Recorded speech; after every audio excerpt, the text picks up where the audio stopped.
Ndabasuhuje mwese, mbifurije kugira ibihe byiza n'ubuzima bwiza, mwe mwakanze kuri subscribe, nawe kandi mushya ubonye iyi channel, ndagira ngo ngusabe ukande kuri subscribe niba ukunda utuntu n'utundi tw'ubwenge, twagufasha kugira ngo ubeho neza kandi ugire ubuzima bwiza, ndetse nta n'ubangamiye. Uyu munsi tugiye kuvuga ku bakozi bo mu rugo. Ushobora kuba ufite umukozi wo mu rugo, cyangwa se ukaba uteganya kumugira, cyangwa se wigeze kumugira. Hari ubwo rero abakozi bo mu rugo bapanga kugenda ariko ntibabivuge.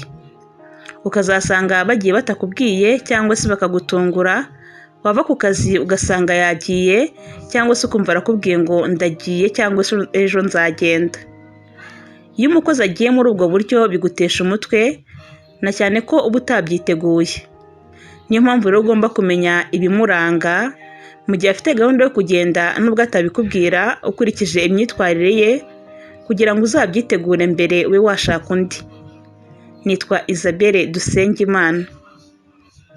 Bimwe mu bibaranga ni uguhindura imyitwarire cyangwa se imico bitunguranye. N'ubusanzwe abakozi bo mu rugo bagenda bahinduka uko bamaze igihe mu rugo, cyangwa se bagenda bahinduka gahoro gahoro, ntabwo biza ako kanya. Niba rero umukozi wawe yarasanzwe ameze neza, mubanye neza nta kibazo, ukabona yahise ahinduka nk'umuntu ufite ikindi kintu yizeye, wamubwira ukabona ntakwitayeho. Niba wari usanzwe umuhamagara akahita yitaba neza kandi akahita abanguka kumva icyo umubwira, atangira kukwihorera, yanakwitaba akakwitaba nabi, cyangwa se ntanaze ngo umubwire icyo wamushakiraga. Icyo gihe ujye umenya ko yahinduye gahunda, akaba afite ahandi yabonye, akaba atangiye gushaka uko yakwigendera. Icya kabiri ni ukwiyenza no kugira umushiha.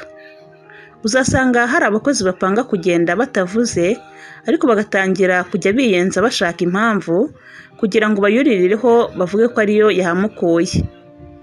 Ukajya kumva gusabye nk'uruhushya rwo kujya gusura abantu, akarugusaba kenshi kandi atarabisanganywe. Cyangwa se ukumva gusabye ngo umwongeze amafaranga y'ikirenga, cyangwa se akagira umushiha akajya akubita abana bawe atarasanzwe bakubita, babandi bato ari kurera batabasha kuvuga, bagatangira kumwanga. Nubona umwana watangiye kwanga umukozi kandi bari bakundanye, uzahita ugira amakenga. Wajya kugenda ugasanga bararira kandi wenda bitari bisanzwe. Uwo mukozi nawe aba ari gushaka impamvu ituma yiyenza, kugira ngo avuge ati nagiye banze kunyongeza amafaranga, cyangwa se nagiye banze kumpa uruhushya rwo gukora ikintu runaka.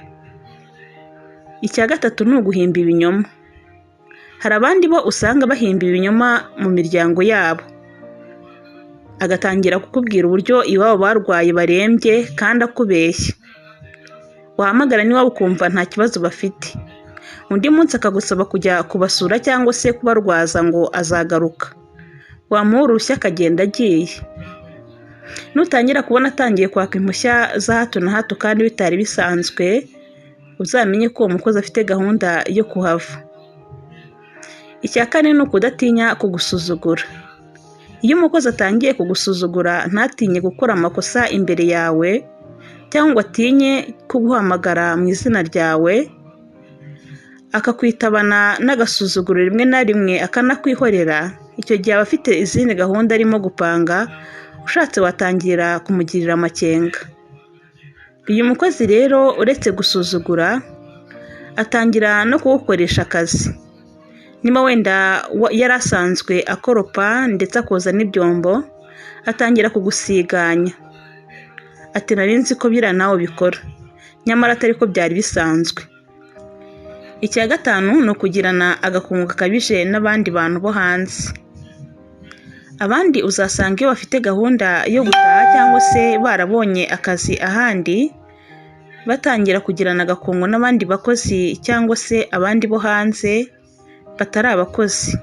Ugasanga abo bantu banaza amabanga y'uko uwo mukozi abayeho, cyangwa se y'ako urwo rugo rubayeho. Umukozi rero utangiye kugirana agakungu n'abandi bakozi cyangwa se abandi bantu bo hanze y'urugo atarabisanganywe, uzamenye ko ari gushaka impamvu zatuma umwirukana, cyangwa se impamvu zatuma agenda adasezeye. Ibyo ni bimwe rero mu bimenyetso bishobora kukwereka ko umukozi wo mu rugo afite gahunda yo kugenda vuba, akaba ashobora no kugenda agutunguye cyangwa se ntanabikubwire, wamusiga mu rugo ugasanga yagiye.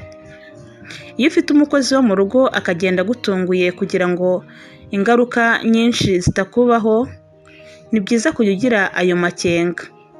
Kuko ingaruka nyinshi zabo harimo no kwica gahunda zawe, rimwe na rimwe ugasanga hari n'abasigara barera abana wagiye gusaba ahandi, cyangwa se ukabura uko ujya gushaka umugati, dore ko muri iki gihe ari nako bikorwa.